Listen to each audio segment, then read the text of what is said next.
आज की हमारी चर्चा एक बहुत ही दिलचस्प अदालती मामले पर आधारित है। ये पंजाब और हरियाणा हाईकोर्ट का एक फैसला है। जी। कल्पना कीजिए, कोई व्यक्ति किसी संगठन में लगभग 37 साल तक सेवा करता है और अपनी सेवानिवृत्ति के ठीक अगले दिन ठीक अगले दिन मिलने वाले सालाना इंक्रीमेंट से सिर्फ इसलिए चूक जाता है क्योंकि विभाग कहता है सॉरी, आप उस दिन ड्यूटी पर नहीं थे। और वो भी सिर्फ एक दिन के फर्क से।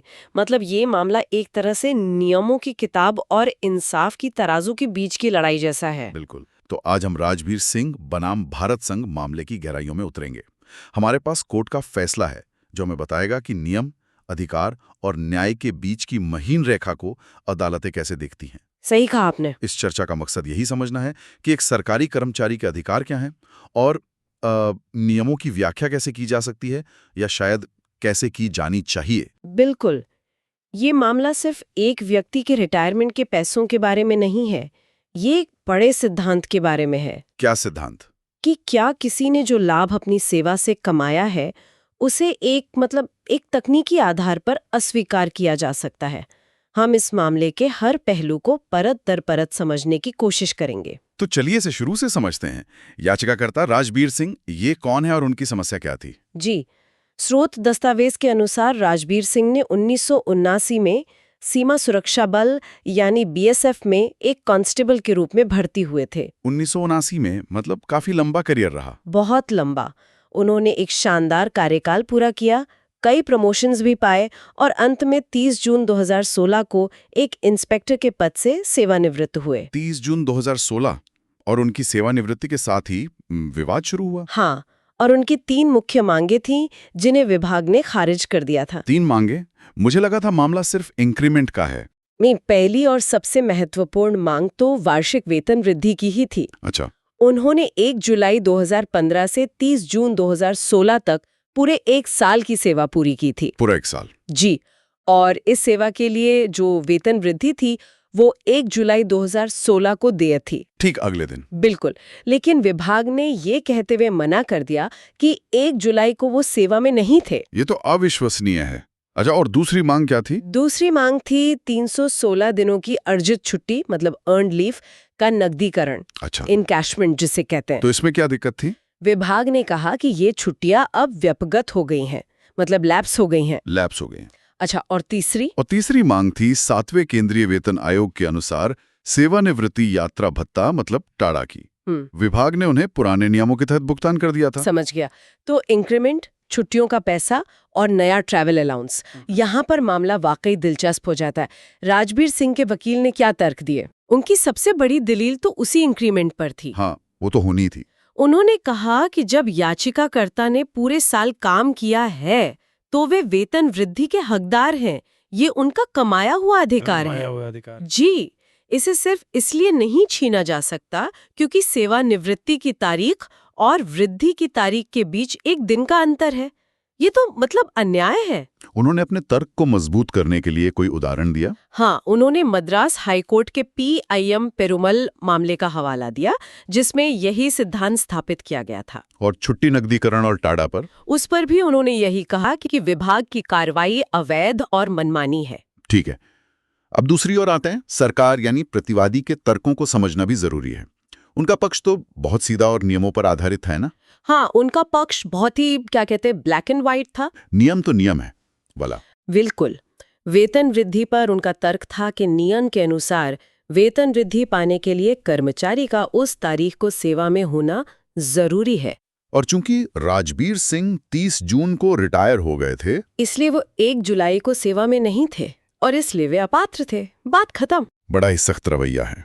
अच्छा, और छुट्टी नकदीकरण पर यहाँ उनका तर्क मजबूत था। हाँ, यहाँ उनका तर्क काफी मजबूत था।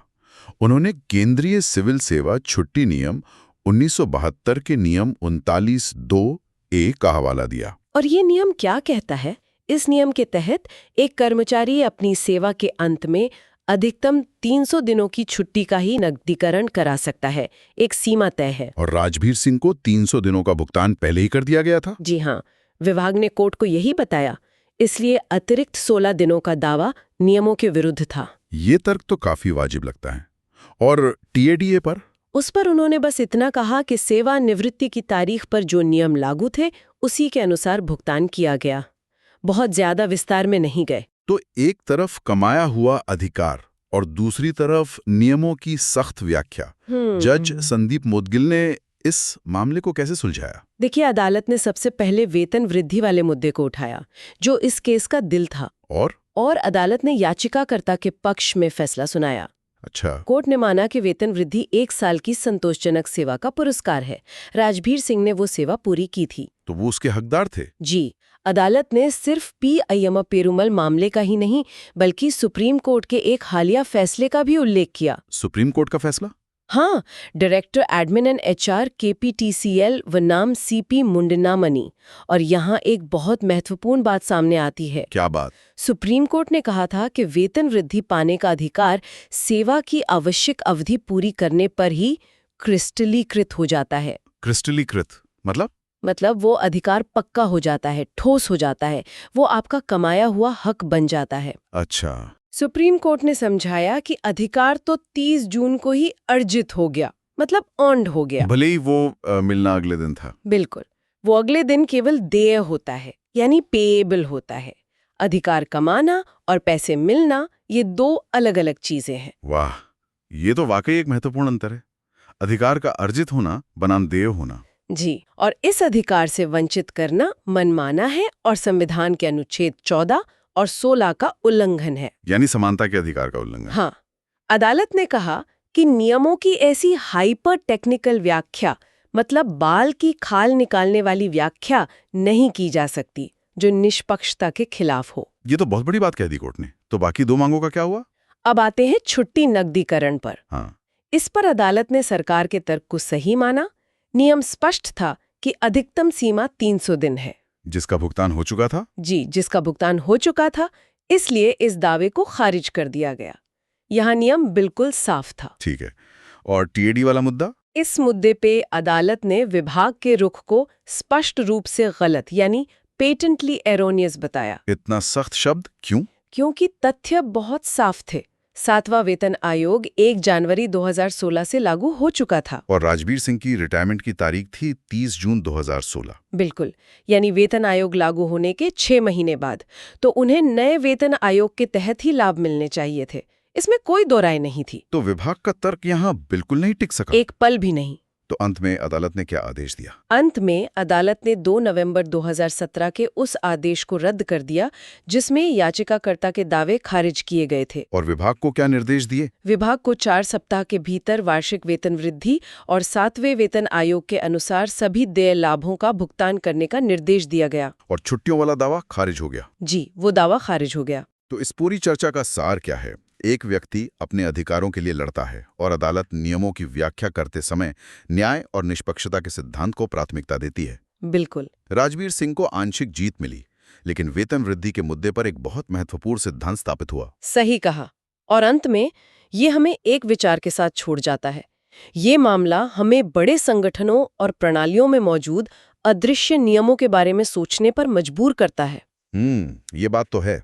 कभी-कभी नियम व्यवस्था चलाने के लिए बनते हैं, लेकिन वो किसी एक व्यक्ति के लिए अन्याय का औजार बन जाते हैं। और ये एक महत्वपूर्ण सवाल उठाता है, किसी नियम पर सख्ती से टिके रहना कब अन्याय बन जाता है, और एक व्यक्ति के पास ऐसी व्यवस्था को चुनौती देने की क्या शक्ति होती है?